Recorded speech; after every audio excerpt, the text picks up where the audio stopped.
Chapter 9. Russian? Bryce asked, looking at Sam Morgan. The dark-complected Fed pulled the mangled cigar from his mouth and pointed it toward the twisted wreckage. On the far side, Cartwell and Dixon were looking it over. "Why not?" Morgan asked. "It seems outlandish somehow." Morgan grinned, his peg-like teeth flashing. "You small-town cops are good. I won't take that from you. But you look at everything from a local viewpoint. In our business, you broaden, you might say. Look at the facts, Nolan. The defense boys spotted the thing up north. Radar locked on it and gave it a speed of over 2,000 miles per. So it crashes and we find no wings, no tail assembly. And I have the hunch that the damned thing ran on nuclear power." "Atomic?" Nolan whispered, amazed. While the federal cop talked about nuclear power and fantastic speeds, all Bryce could think of was the watch he'd found at the scene. How the hell could an artist learn to pilot a thing like that in a mere 13 months? And what the hell was behind it all? "You mean atomic power?" Morgan nodded. "See that funnel-shaped gizmo over there with the round ball-like affair?" He was pointing to what was probably the tail of the ship. At least it was not the section that had absorbed the smash into the ground. Nolan nodded. "That's a nuclear reactor," Sam went on. "Uncle Sam doesn't have anything in the air with that kind of power. I think we're testing a few engines, but nothing flying yet." "Then it is Russian." "That's my guess. No other country would build it. Oh, Great Britain could, but if it was one of theirs, they would have plastered the red and blue targets on it. Offhand, it looks to me like a glorified version of the old U-2 thing, only on their side." Bryce didn't answer. He stared at the wreckage as though it were some sort of demon, while a million thoughts burst in his brain. Nick Danson was in this? He flew it? Where did he get it? How did he get it? Was it Russian? Was Nick a Russian spy? He tried to cover the amazement on his face by lighting a cigarette. "How come it didn't develop into a pint-sized Hiroshima if it has atomic power in it?"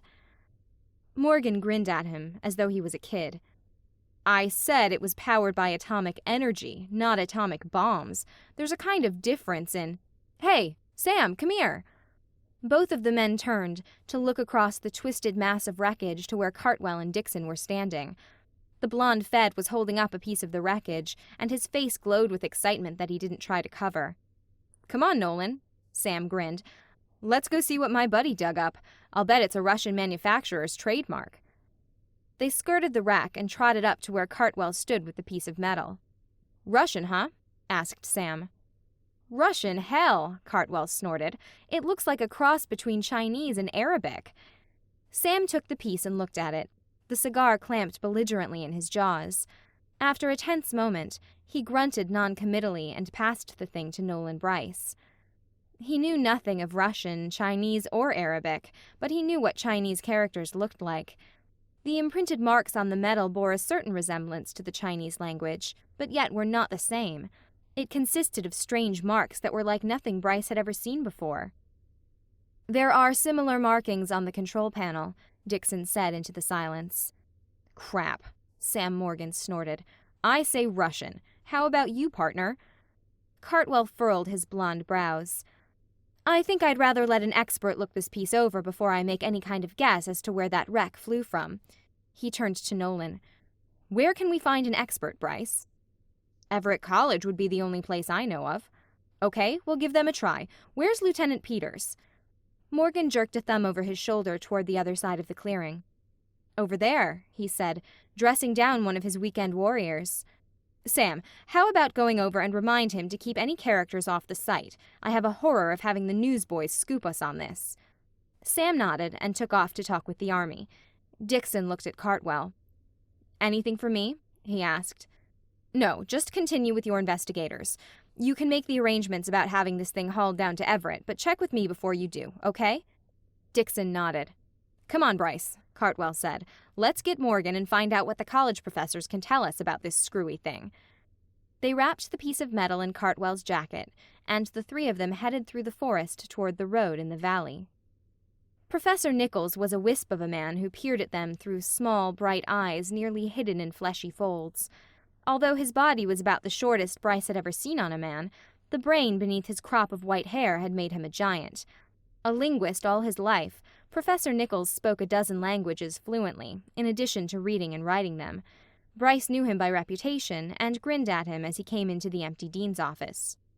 "Gentlemen," he favored them with a smile, "I'm Nichols. Dr. Ben Tolles said you wanted to speak with me." Bryce introduced himself and the Federal men, and after a round of handshaking, Cartwell handed the chunk of metal to the professor.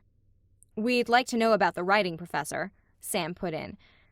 Nichols examined the etching on the metal for some time before he looked up. His small eyes searched their faces in turn, then he smiled thinly, as though witnessing a very bad gag. "Are you gentlemen playing some sort of joke?" he asked. "The government doesn't pay us to play jokes," Cartwell informed him cryptically. "Do you know the language?" Professor Nichols shook his head. "I know every spoken language in the world, and I know many of the dead languages at least by sight. I don't know this one." "You're serious?" The old man nodded. "This must be some sort of jest on me. There is no language on Earth, dead or alive, that matches this." "We aren't joking, Professor," Nolan said seriously. "Then, my friend, someone must be playing a joke on you. No linguist can identify this language. I'll stake my reputation on that. Where did you get this?" Cartwell smiled.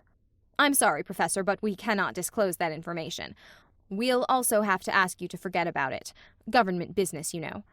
"Yes, of course. Is there anything else? I have a class in 3 minutes." "No, that's all. Thank you, Professor Nichols." "You're welcome. Good day, gentlemen." As the door closed behind him, a thick silence fell over the 3 men. Cartwell looked out the window and pulled at his lower lip with a blunt thumb and forefinger.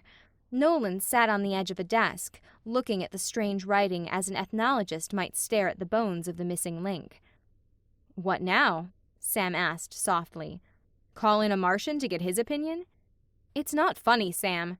"Don't I know it?" Sam shot back. "We've got some kind of tiger by the tail in this case, a tiger bigger than the Kremlin, and I'm wondering how this will all sound in a report to the Capitol." Cartwell snorted and ran a hand through his blonde hair. "I'll let you write the report, Sam." "You go to hell. I like my job, and I don't want to get booted out because of a science fiction twist on an otherwise normal investigation." "What's the next move?" Nolan asked, trying to ignore the sinking feeling in his stomach. Cartwell shrugged. "Go back to the wreck, I guess, and try to figure out something." Sam suddenly slammed his fist on the table, and several textbooks danced. "John!" he exploded. "You know what this means, don't you? If the professor's right, and this gibberish on this chunk of metal isn't an Earth language, then we got problems. You know what we got up there? We got a flying saucer. A spaceship." "Oh my God, Sam, cut it out. I don't believe in the damned things. I refuse to." Sam snickered. "It looks to me as though you haven't any choice in the matter. It's like refusing to believe in a Ford V8. It don't make any difference whether you believe it or not. It's there." "Jesus," Cartwell said softly. "And that isn't the payoff. We didn't find a body in the wreckage. Unless that ship traveled by remote control, it had a pilot who was wandering around the country right now. I can see it now. A wounded little green man running around trying to hitch a ride back to Mars. It'd be funny if it wasn't so damned serious." Cartwell nodded at his partner. "We'd better get back up there to the site. Maybe the air search or the rescue squads picked something up. Coming, Bryce?" Nolan forced a grin. "With little green men running around?" Then he became serious. "I'll be up a little later. I have something to do down here." Morgan snorted as they headed for the door. "See if you can locate a Buck Rogers ray gun. We might need it." They went back to their cars, and Nolan Bryce wedged himself behind the wheel, but he didn't start the engine. He sat there instead, watching the government men drive off down the street, his mind whirling with a million jangling thoughts that tore through him viciously. Flying saucers, Martians, little green men? The whole damned thing was impossible, ridiculous. But true. A man just couldn't sit down and say, "I refuse to believe in lightning." It didn't make sense. You had to believe what your mind told you, and his mind was telling him wild things. It all fit. Hell, it fit with a perfection that was absolutely fantastic, but crazy enough to be the truth. Nick Danson, commercial artist, disappeared 13 months ago, and every police agency in the country can't locate him. It was as if the earth had opened and swallowed him, but it hadn't been the earth. It had been the sky. They had done it. The Martians, or whatever the hell they were.